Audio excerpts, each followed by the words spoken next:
Hi, my name is Nancy Eisman, and I am an individual, marital, and family therapist at Healing Hearts of Indy Counseling in Indianapolis, Indiana.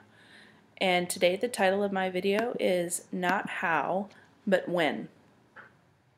One of the most common questions asked in my office is, how? How do I let go of the shaming I was subjected to throughout my childhood? How do I work through my sexual abuse wounds? How do I forgive my cheating spouse? How do I have good boundaries? Well, I'd like to share an analogy that I learned from one of my mentors, Jerry Wise. He called it dropping the pen. To sum it up, it kind of goes like this. Folks come in and they ask the therapist a question like, metaphorically, I'm holding this pen and I want to drop it. Can you tell me how? And the answer is, you already know or can understand how. It's a matter of being ready to deal with what happens when you drop it.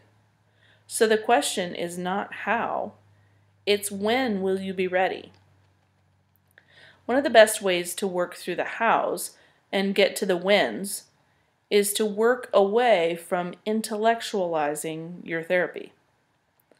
One of my mentors and fellow therapists at Healing Hearts, Kathy Henry, asked me one day when we were talking about this, did anyone tell you how to feel your way through your pain when you were working through your recovery? Well, no, you felt your own way through it and you found the way that worked for you. Yep, she's absolutely right. No one told me to go lay on my bed and cry from my toes when I needed to grieve my pain.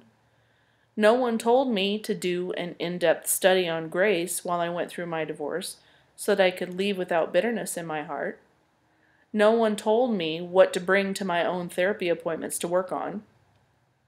And no one told me to do multiple Bible studies to work on learning to love myself and see myself like God does, worthy of love and boundaries, beautiful. Those were all key aspects of my recovery, and no therapist told me how or what to do. They only showed me the pain that I had closed off from, and then told me to sit in it. I mean, how annoying is that? Sit in your pain. And just work my way through it. As hard as that struggle was, and it was hard, it was exactly what I needed to do and hear. I found my own how. I think that many times clients think that their therapist has some magic answer or list of things to do to make it all better, and they're purposefully keeping it from their clients.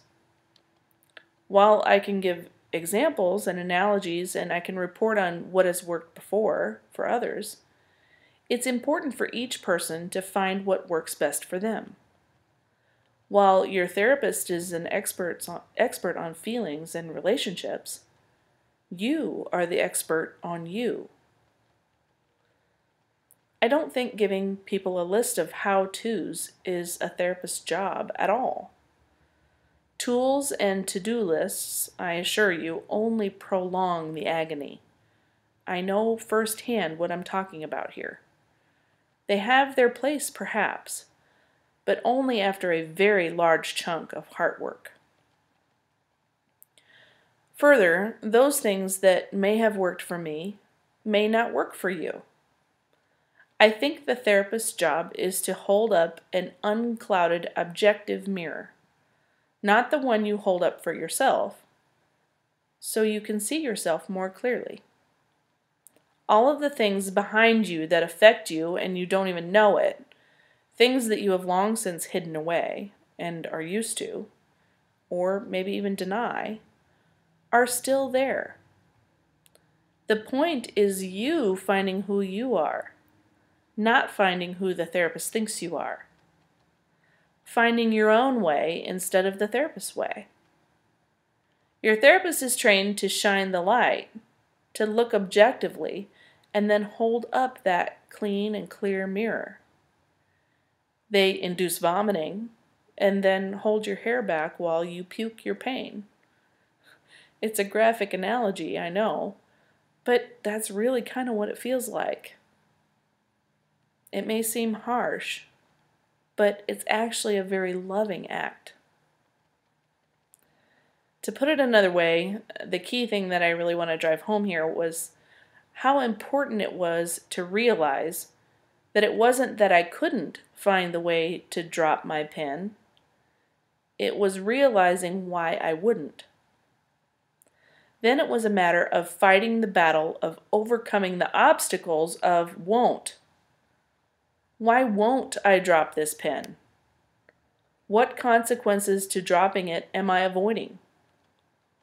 Why won't I let myself heal from my childhood pain? What role does hanging on to the pain play inside of me that keeps me feeling safe behind my walls, yet utterly miserable and alone? Ooh, that's a big one. When you find yourself intellectualizing your therapy and repeatedly asking that how question, work instead toward cultivating the connection between your head and your heart. When your head understands all of the insights you receive on the couch, if your heart can't get the memo, it really doesn't count for much. The real work is in that deep, beautiful, wounded, precious heart inside of you. It's behind the doors you won't open because it hurts too much to revisit them. This work takes courage. Locate the roadblocks between your intellect and your feelings.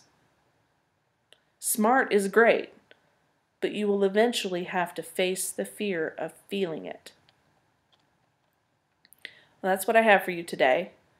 If you enjoy the video, please feel free to share it on your social media or email the link to someone that you think might enjoy it. If you have any questions or would like to contact me directly for an appointment or any other questions, or to suggest a blog topic or a video topic that you would like me to present on, please feel free to email me at Nancy, Nancy, at healingheartsofindy.com, and I would be happy to respond to you as soon as I can. Thanks so much for supporting my work.